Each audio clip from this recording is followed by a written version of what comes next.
Ar jūs pasiruošę?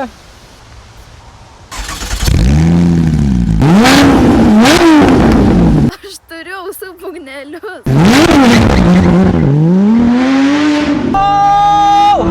Aš be galo laimingas, nes mano vienas iš pirmųjų 100 Porsche Challenge'o automobilių yra vienas iš mano svajonių automobilių.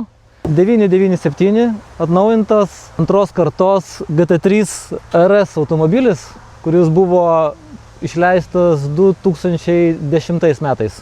Bet emocijų jis teikia daug daugiau už galybę dabartinių naujų automobilių.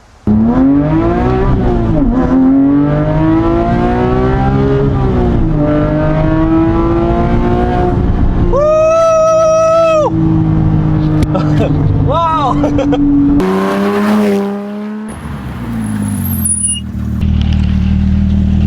Aš tiesiog neturiu žodžių, man rankos dreba, čia yra brutal.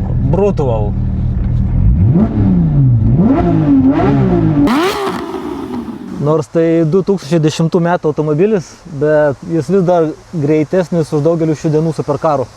Ir šiaip, tai iš tikrųjų yra trasai skirtas automobilis tik su numeriais.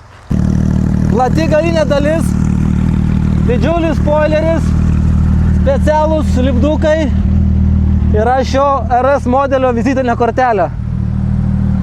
Dar šio modelio vizitinė kortelė yra tai emocijos, kuris jis teikia.